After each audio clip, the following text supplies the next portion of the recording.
fifth film to take the top spot. He put $20 million of his own fortune into the film. The Upside with Kevin Hart finished second. Steve Kathan, CBS News. And now a message from Puffs Plus. The station you hear everywhere. Cougar Radio 92.7. 3, 2, 1. Chattanooga Radio.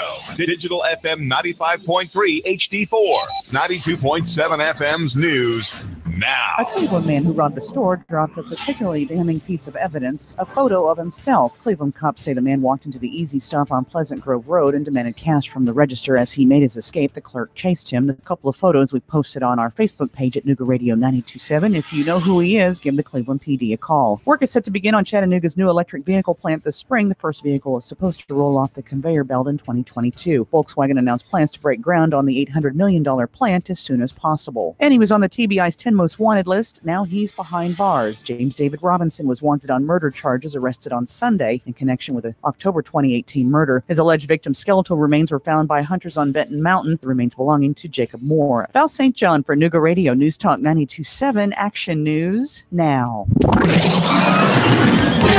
Radio, Chattanooga weather. Lots of sunshine, but still quite cold out there for your afternoon. Still a little breezy as well. Highs upper 30s tonight. Clear, lows back into the lower 20s. For Tuesday, dry, a little warmer for the afternoon. Highs upper 40s with areas of showers moving in from the west late Tuesday night through Wednesday. Looking to buy or sell a home? Real Living Southern Realty provides real answers and customized marketing solutions. Serving the entire tri-state area. Check allsouthernrealty.com for their complete listings. And I'm Storm Team's Wall Chief Meteorologist Pat Report. Nougat Radio 92.7. Space, the final frontier. Whether it's a man cave, she shed her office, L&K Buildings and Trailer Sales has your space. The perfect portable building just for you. L&K Buildings and Trailer Sales is a premier building authorized dealer. You tired of paying high storage fees, lack of security, and not having easy access to your stuff? Then L&K has the building just for you. Or if you're looking for a mini home or the perfect hunting cabin, L&K has the building that will convert perfectly. Free delivery up to 50 miles. No credit checks and low monthly payments. Call L&K today at 706-858-0077. 706-858-0077. On Facebook, search L&K Buildings and Trailer Sales. 3532 Lakeview Drive, Rossville, Georgia. L&K's featured storage unit this month is a center cabin 12x32, featuring 15% off. L&K Buildings and Trailer Sales. Call 706-858-0077. I'm the dude. You know, that or his dudeness, Duder, or El Duderino, if you're not into the whole brevity thing. Cougar Radio 92.7. Oh, man. Y'all know what it is. It's your girl, Marie Mott with the Marie Mott Show. Y'all know what it is. I'm taking it from the streets to City Hall to the mayor's office. Can't leave out the police department. From the Valley Low to the mountaintop, giving you guys a bird's eye view to what's going on here in the city of Chattanooga.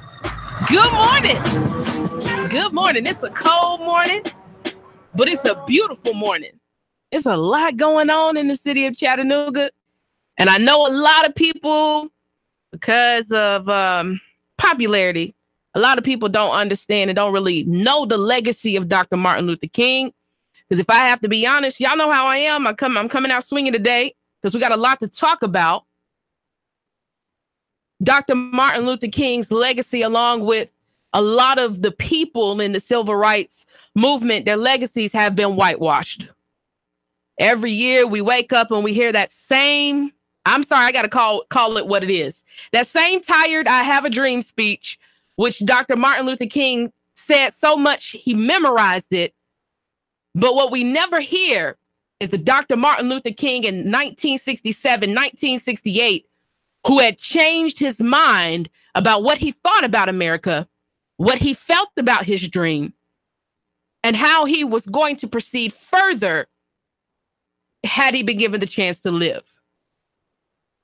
And we cannot, Marie Mott has to get on the airwaves, and I got to hit people in the chest today. Because Dr. Martin Luther King deserved to live.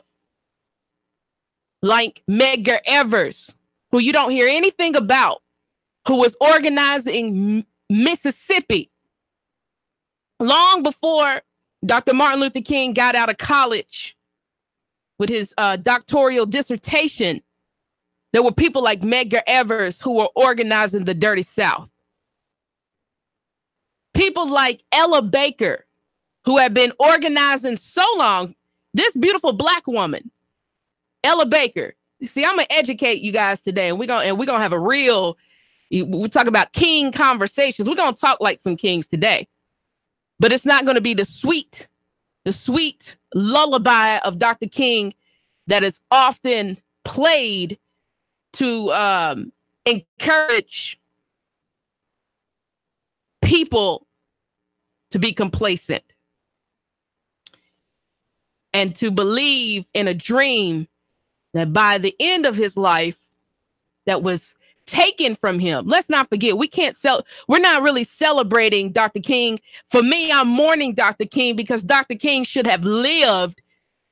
But our country has always been steeped in racism and stark divides.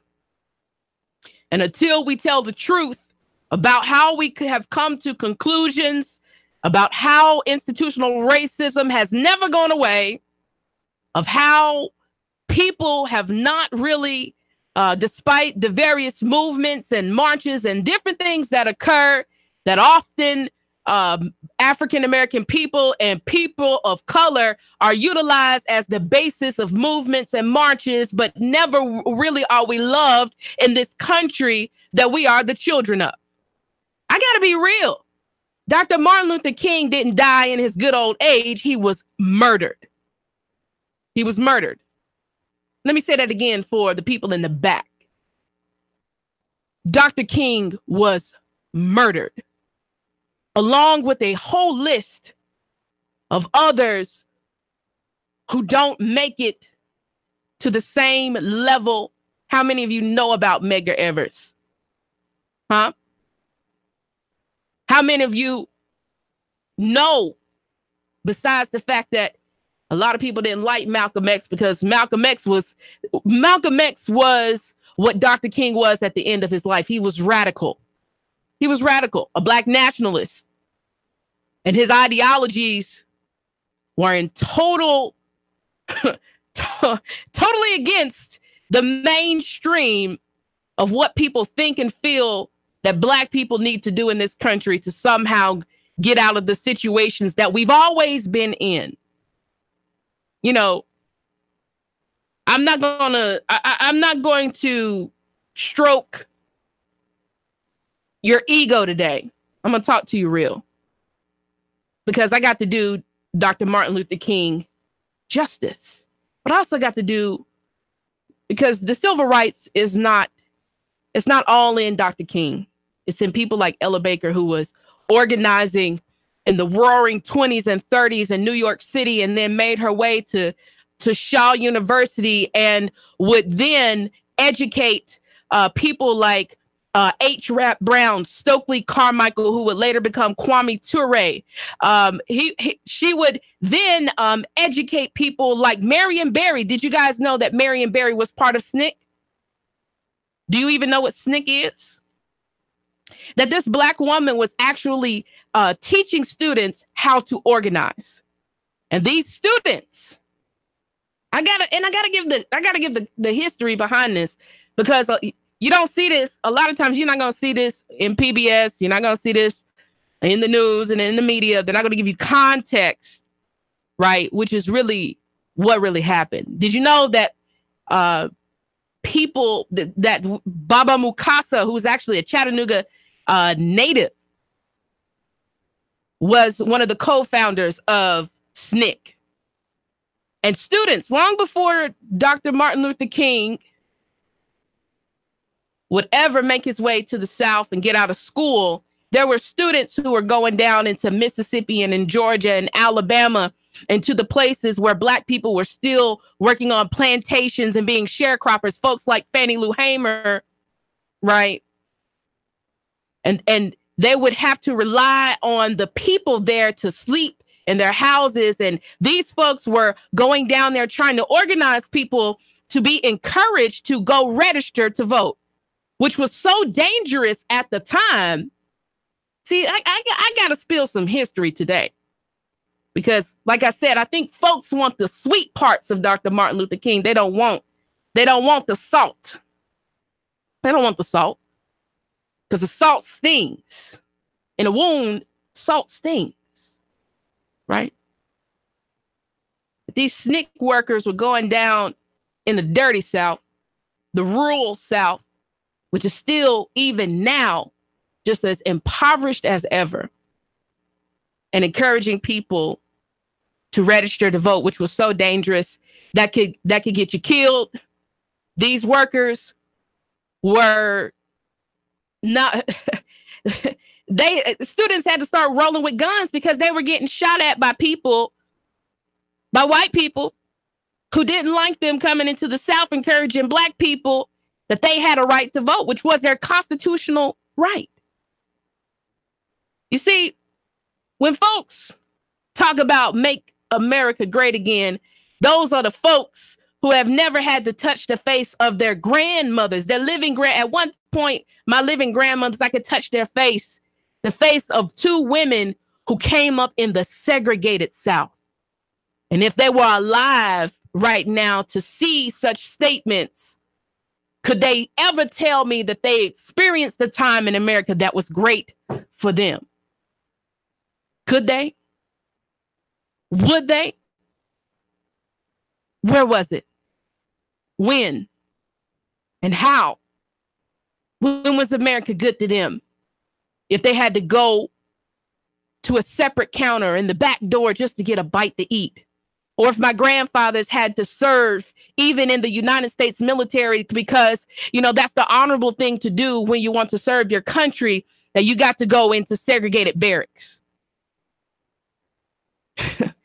You see, nobody likes talking about the color of law, the institutionalized, crystallized racism that redlines and gentrifies our city, the Black spaces where no white person even hardly dared want to live except the working white man or the working white woman, the ones that worked in the foundries with us. They didn't mind living with us because our experiences and our jobs were the same. But overall, the history is that you didn't want to go to school with us. You didn't want to live with us. You white flighted out of the urban core. And now that it's popular because we've dumped $1 billion downtown, then you think and you feel we won't talk about the redlining, which leads to the gentrification, because that's the only way you can steal people's land. That's the only way you can steal people's land. You got to disenfranchise them somehow. Do you believe this is what Dr. King fought for? For us to be in the same predicament? Dr. King's obsession. He's an INFJ. You can look up that personality type if you like. I am an INFJ.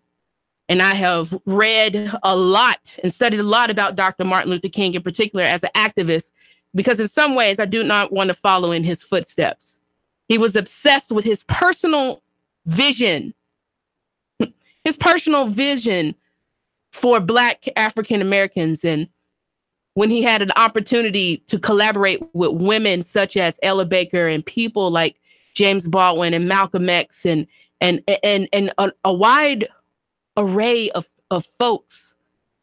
And rather, what we find is that it wasn't until he began to spend more time with the poorest of the people that his perceptions about his dream changed. And hopefully that's a thing that will always keep me grounded no matter how far I go in my activist life, in my journey in social justice. God, don't ever let me get too far removed from the people, because they always have their eyes on the situation. They're not blinded by delicacies. They're not blinded by the niceties. They're not blinded by educational matriculations. They're not blinded by socioeconomic status. They only have the ability to see the world as it truly is. God, never let me get too far removed from the people. And the more time that Dr. King spent among the people, the more his perceptions and his radical ideologies began to change. And he went from being obsessed with equality to understanding that if the African-American or the marginalized person is ever going to rise in this country, we got to start talking about economics, economic power. And that's where you see him beginning his Poor People's Campaign, which has been revived in this time. If we don't change the economic status of people in poverty, and what he called in his letters from a Birmingham jail an airtight cage of poverty. Yeah, go read Letters from a Birmingham jail. You'll see you'll start seeing the radical Dr. Martin Luther King, who was quite at odds with the church, who had seen and experienced so much. You talk about gang violence. Go read about SNCC workers working in Mississippi and Alabama and see how people, white mobs and Klans members would shoot 100 rounds at them and burn crosses in their yards and lynch them and hang them and make them disappear. Right? Fannie Lou Hamer, who was so powerful that the president had to interrupt her testimony before America about the real atrocities that were happening to Black people in the dirty South. He had to have a press conference just to shut her up. Who was beaten by police officers while in custody. And my, how things haven't changed too much, because this weekend we had Mr. Frederico Wolf, video of him be made public by WRCB TV, and then the Chattanooga Times wrote about it. A man who, at a traffic stop, just going 12 miles over the speed limit, gets out of his vehicle, puts his hands up because it's Black people in America. You want to talk about make America great? we know the drill. If we get out the car, we better get down on our hands and knees. We better turn ourselves to the car, because one false move means you get a bullet in you. But if you don't talk to anybody like me, or you don't go to any of the neighborhoods that I'm from, or where I hang out, or where my family and my folks and my friends live, you might not know how the other half is living. This man puts his hands on the top of a car, and the officers rush him, telling him to put his hands up. They're already up, and decide to beat him. And as much as people would like to get on the airwaves and be an apologist for Andy Little Gentrification Burke, that's his name to me. Gentrify Burke. He decides to be the local version of Donald Trump, and the most that he can speak to about this situation, even though before he tweeted about this, he knew that he was going to speak on Monday. He's going to speak. Well, he thinks he's going to speak this evening. He got another thing coming at the Tivoli. But he spoke at a Martin Luther King prayer breakfast. And instead of apologizing to African-American people for the continued beatings, the continued brutalization against African-American people in this city, he decides to think that he's going to talk to me about Dr. King. You can't talk to me about Dr. King, Andy Little Gentrification Burke. You know nothing about him. You know nothing about the real him. And if you think the most you owe the African-American people in this city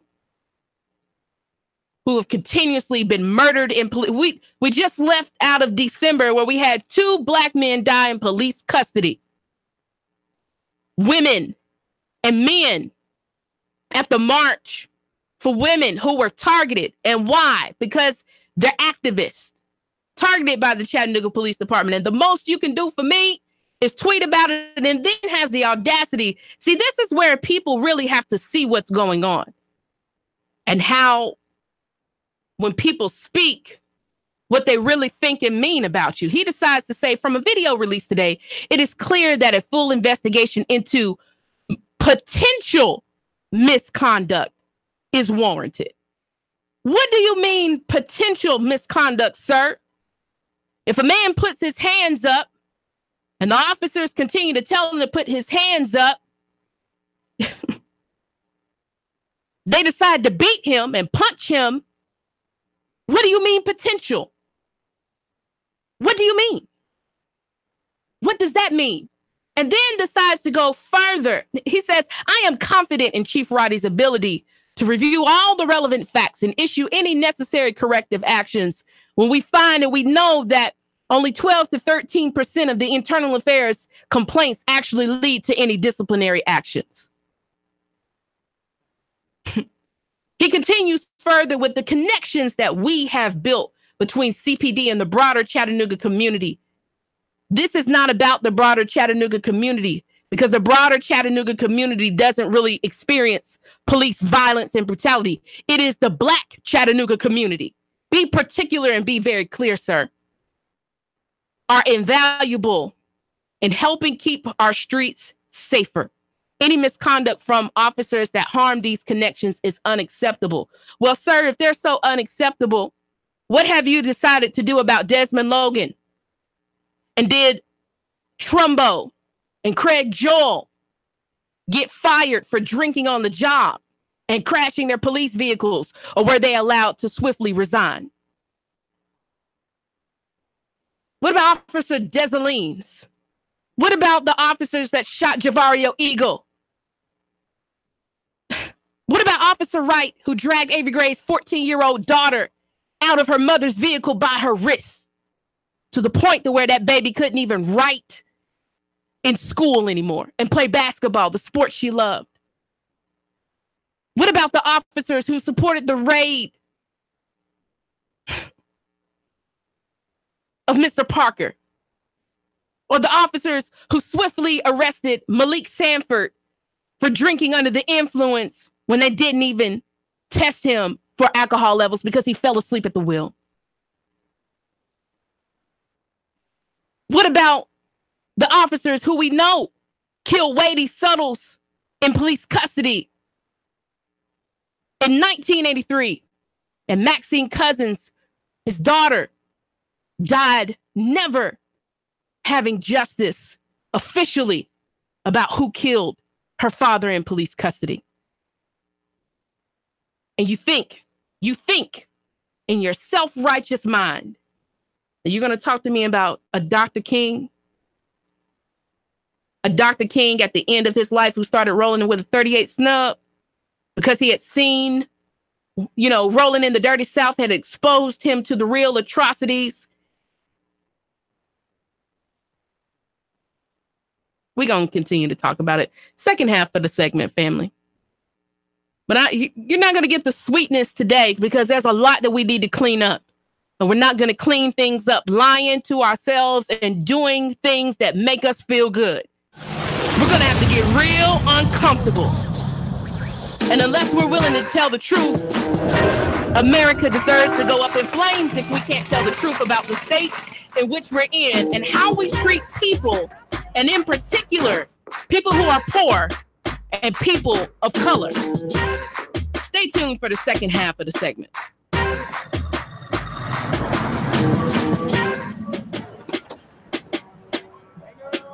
3, 2, 1. Chattanooga Radio. Digital FM 95.3 HD4. 92.7 FM's news now. He was on the TBI's top 10 most wanted list, but now he's behind bars. James David Robinson wanted on murder charges over the weekend. He was arrested Sunday in connection with an October 2018 murder. His alleged victim's skeletal remains are found by hunters on Benton Mountain. The remains belong to Jacob Moore, a second suspect arrested earlier last week. It was a cold and wet day for demonstrators in the Women's March as they paraded down the Chief John Ross Bridge downtown. Drivers got agitated at the traffic blockage as the massive bodies stomped down the bridge. Officers tried to move demonstrators onto the sidewalk, but there wasn't quite enough room. Several people were arrested for blocking traffic. A Cleveland man robbed a convenience store and left behind a particularly damning piece of evidence, a photo of himself. Cleveland cops say he walked into the Easy Stop on Pleasant Grove Road, grabbed cash from the register, and ran off, leaving behind the photos. Russell Stroud, Nuga Radio News Talk 92.7 Action News now. Sean Hannity, weekday afternoons from 3 to 6 p.m. on Nuga Radio 92.7 FM. Nuga Radio 92.7. MLS 2239. We will beat any national mortgage company's rate. All day, every day, guaranteed. I'm Ben Phillips, and a financial analyst acted upon that statement and called his local mortgage company, Home Rate Mortgage, to buy his dream home. We close the loan in 23 days, while the national guys, they usually close in 40. Home Rate Mortgage is your local mortgage company in Tennessee. Again, Home Rate Mortgage will give you the best rate all day, every day, guaranteed.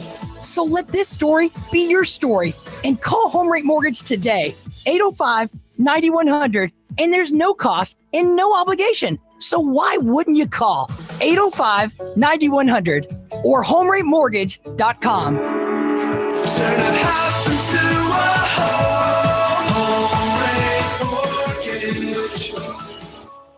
By now, you normally hear a kicker intro bed and me telling you why you need to buy a car or truck. This is not that ad. I want to share with you the great experience that we've had at Z Motors. When Nuga Radio was looking for a Hummer, I went to Z Motors. They have over 100 vehicles on the lot, and Phil was happy to spend all the time necessary with me, point me in the right direction. If you're looking for a Jeep Wrangler, hey, you'll find more Jeep Wranglers there than anywhere in Chattanooga. Pre-owned cars, a slew of Audis, BMWs, from a 1934 Ford truck to a 2017 Volt, a Volkswagen Jetta, and a 2018 Tundra. Plus, they can find any vehicle you're looking for. You're not going to find a big fancy showroom. See, those costs at the big dealerships are added to your purchase price. You want to call Philip at 423-240-8869. That's 240-8869. On Facebook, just search Philip Clark Sales Manager for Z Motors. It's Philip Clark, Sales Manager for Z Motors. Z Motors. They're right on the corner of Hickory Valley and Shellford Road, in front of Chattanooga Wine and Spirits. And don't forget to say hi to Rhonda, the pretty McCall at the front desk.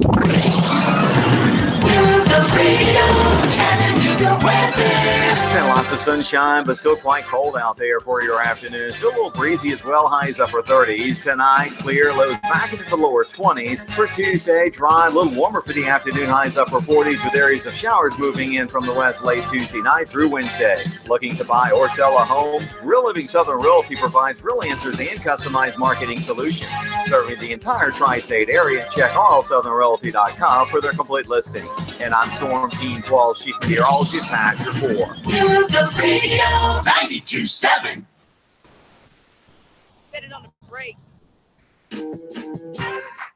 What changed Dr. Martin Luther King? What would change Andy Burke? Maybe what would change Andy Burke? Instead of hanging around the black people he likes, he needs to talk to the black people that don't like him. The Hispanic person that he doesn't really understand, that can barely speak a little bit of English. He needs to talk to the poor white person. And if he was the same man after having a conversation, you see, this is the thing that is beyond me. How do you fix homelessness if you don't talk to the homeless?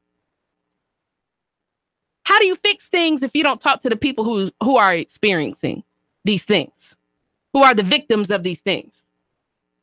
The problem I have with a lot of people is they want to impose their will. They want to impose their will on people who are already defenseless. And the thing that makes Marie Mott dangerous, why a lot of people, well, I won't say a lot of people, mostly it's people in power who don't like me. And that's cool, because I'm challenging them to do something that has been a struggle for thousands of years. Any person, it doesn't matter in any context, in any part in history, any person who rises up, man, woman, black, white, English, It don't matter. Any person who rises up and says that they want to change the power structure of a nation is a dangerous person. Ask me how I know. Because they praised the Lord one day and they crucified him the next. And what was Christ talking about? Redistribution of wealth, breaking barriers in classism and hierarchies. He was talking about leveling the playing field. And when you do that, that means everybody got a chance. And if it wasn't so dangerous, they wouldn't have crucified him. And then martyred his disciples and beheaded John the Baptist. If talking about leveling the playing field wasn't so dangerous, they wouldn't have burned Joan of Arc at the stake. Family, all you got to do is go back. You know, the most powerful thing anybody can do is educate themselves. But let me read this. Let me read 1967, Dr. Martin Luther King, because there's a lot that we need to learn. And if we're talking about civil rights and you don't walk away thinking and you don't walk away feeling challenged, then we're not really talking about civil rights. Whites, must frankly be said, are not putting in a similar mass effort to re-educate themselves out of their racial ignorance. It is an aspect of their sense of superiority that the white people of America believe they have so little to learn. The reality of substantial investment to assist Negroes in the 20th century, adjusting to Negro neighbors and genuine school integration is still a nightmare for all too many white Americans. These are the deepest causes for contemporary abrasions between the races. Loose and easy language about equality. Don't that sound familiar? Let me say that again. Loose and easy language about equality. Resonate resolutions about brotherhood fall pleasantly on the ear. But for the Negro, there is a credibility gap he cannot overlook. He remembers that with each modest advance, the white population promptly raises the argument that the Negro has come far enough.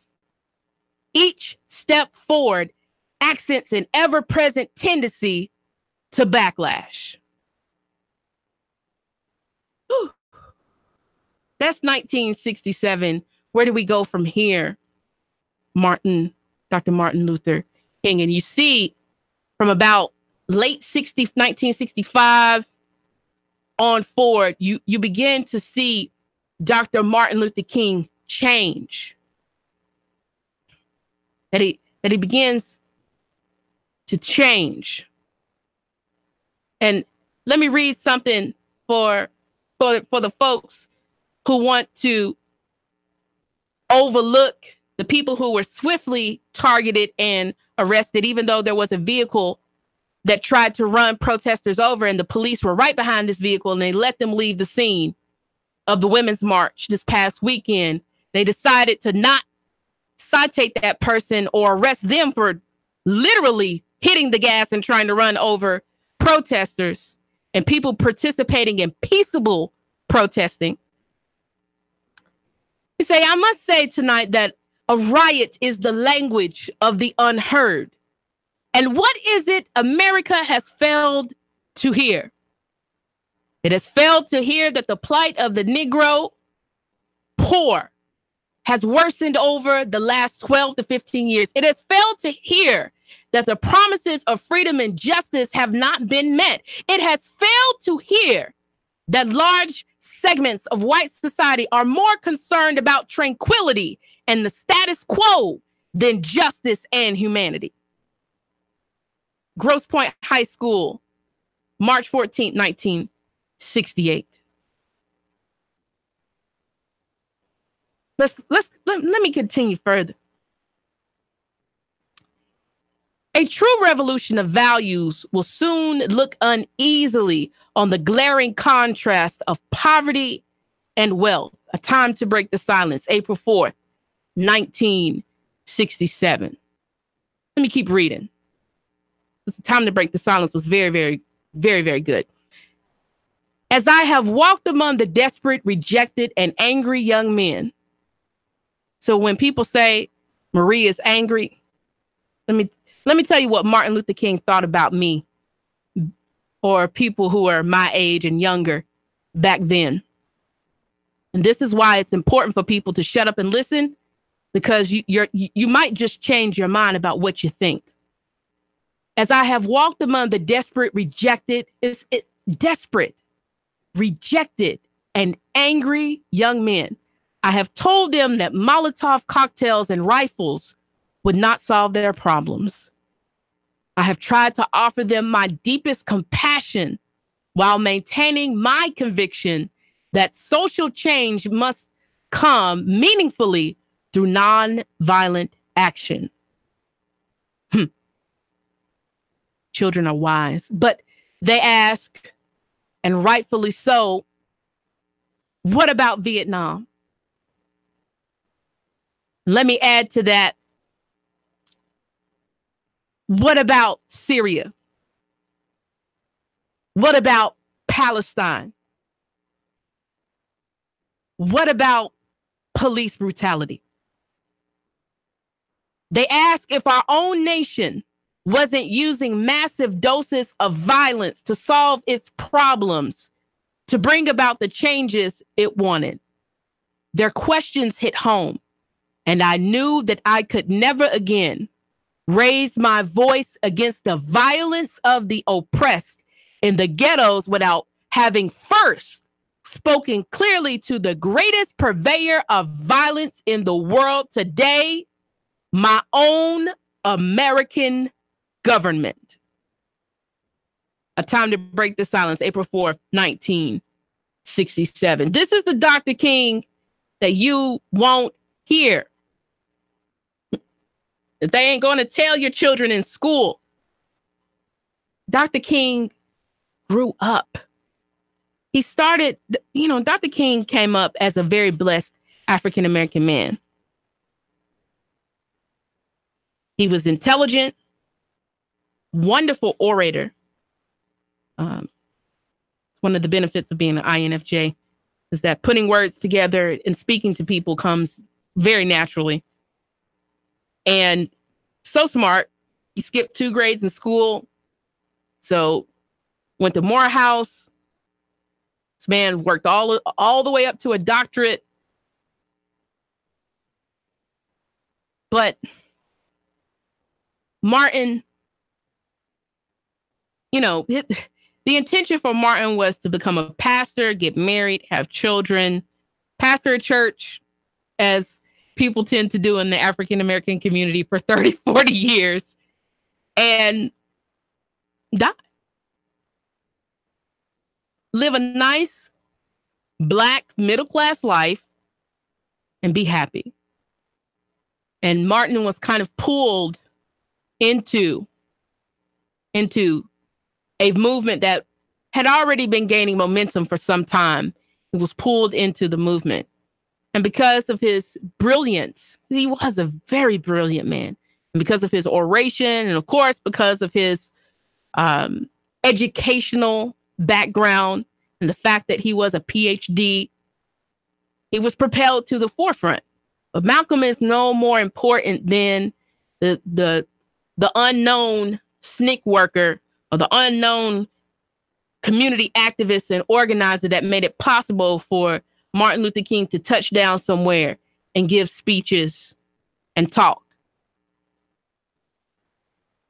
And so while I honor him, I've got to honor the people whose names we have forgotten and the people whose names we do not even know, who made this movement what it was. And one of the things that, as much as people, because we try to do this, and it's not just African-American people, it's anybody. We try to make heroes and leaders of individuals. And some people are natural born leaders. But one of the sentiments that I agree with Ella Baker about is that we don't need strong leaders. We just need strong people.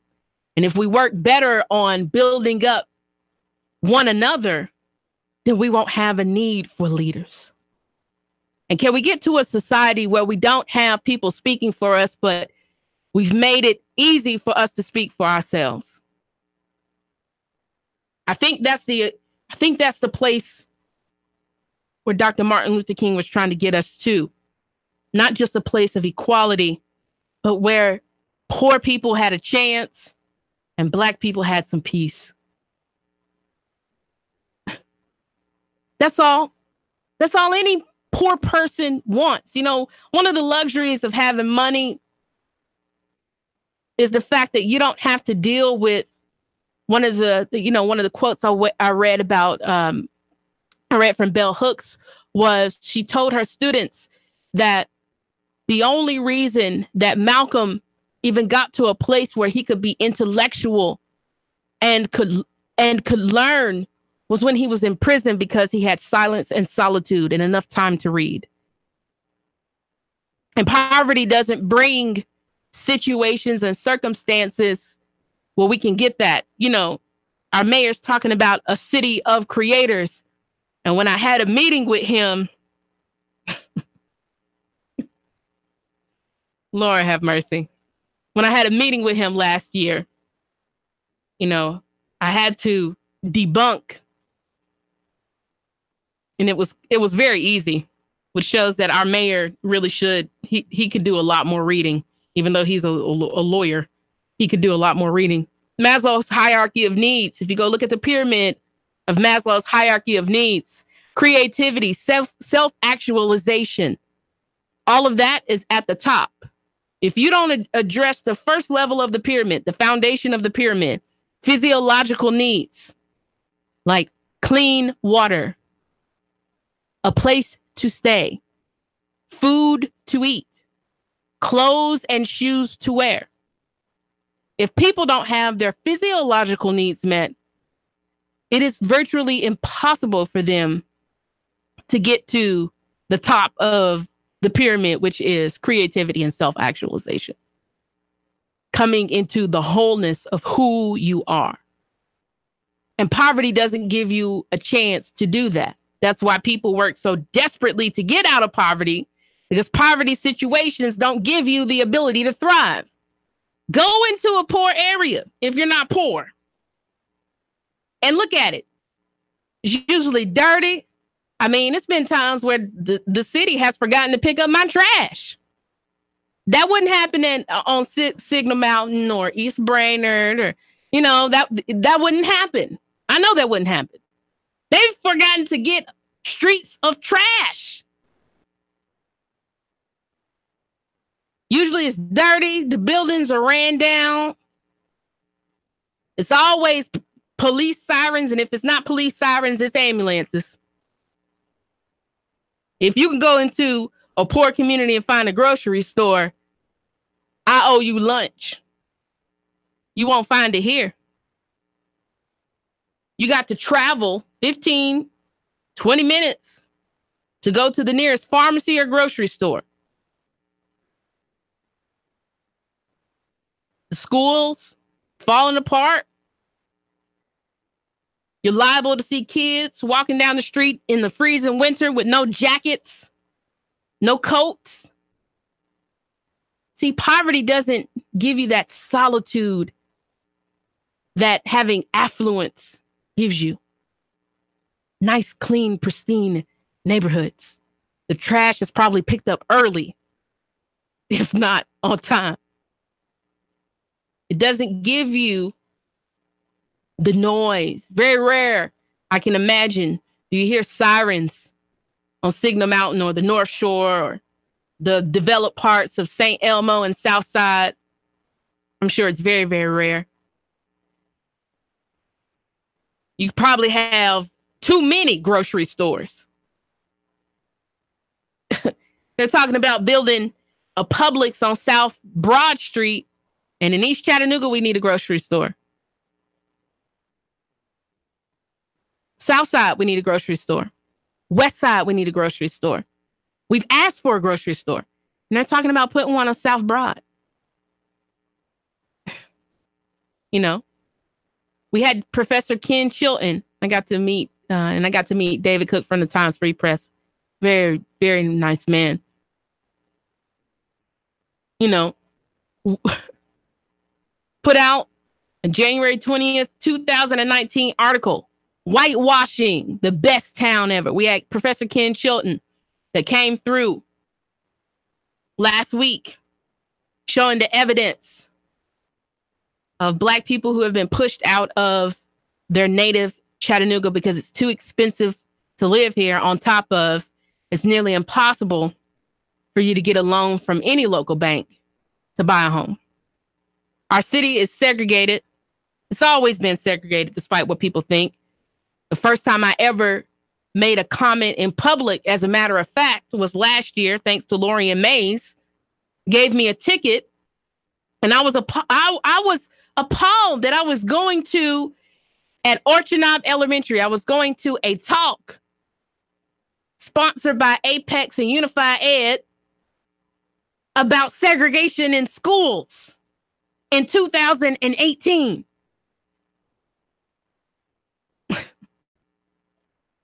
We've lost 2,592 Black residents in between 2000 and 2017 and gained 5,066 white residents. Talk about Negro removal.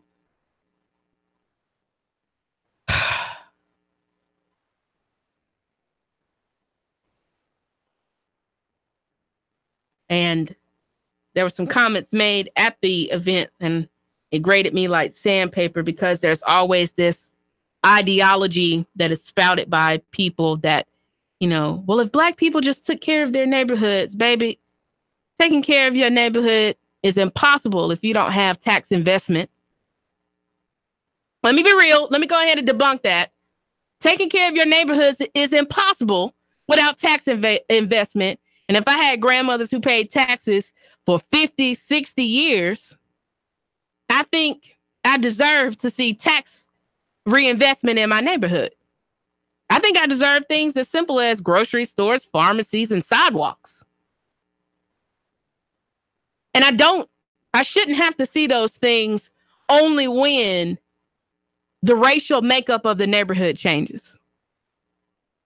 Because, like Christopher Columbus, somebody discovered Highland Park, or somebody discovered Lincoln Park, or somebody discovered East Chattanooga.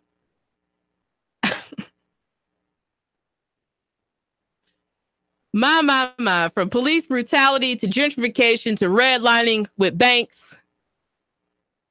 Would Dr. King be proud of anything going on in the city of Chattanooga? Would he be proud? Or would he have a lot of commentary? Because the Dr. Martin Luther King that I read about would have a whole lot to say to Democrats and Republicans. He would have a whole lot to say to the people who are running this city and who have run this city for a very, very long time. And let me just go on ahead and say before we close out, I don't care what side of the aisle you're on. I don't care what color you are. Doing the right thing has nothing to do with party loyalty or color loyalty. Doing the right thing has everything to do with being a decent human being. A decent human being. We got a lot that we need to change in the city. So Dr. Martin Luther King, I love you. I appreciate you. And I'm always going to tell the truth about who you were. You weren't. You were very kind. But a lot of the things that you had to say were not comfortable. And I promise, as long as I live, I'll continue to challenge my city about what we're doing and how we're treating the most poor and impoverished people in this city. Y'all know what it is. If no one has taken the time today to tell you that they love you, I love you. And guess what? There's absolutely nothing that you can do about that.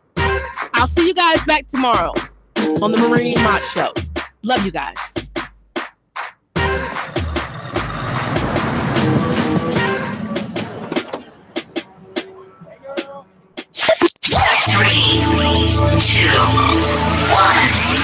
Chattanooga Radio. Digital FM 95.3 HD4. 92.7 FM's news. now. A Cleveland man who robbed a store dropped a particularly damning piece of evidence, a photo of himself. Cleveland cops say the man walked into the Easy Stop on Pleasant Grove Road and demanded cash from the register as he made his escape. The clerk chased him. The couple of photos we posted on our Facebook page at Nooga Radio 92.7. If you know who he is, give the Cleveland PD a call. Work is set to begin on Chattanooga's new electric vehicle plant this spring. The first vehicle is supposed to roll off the conveyor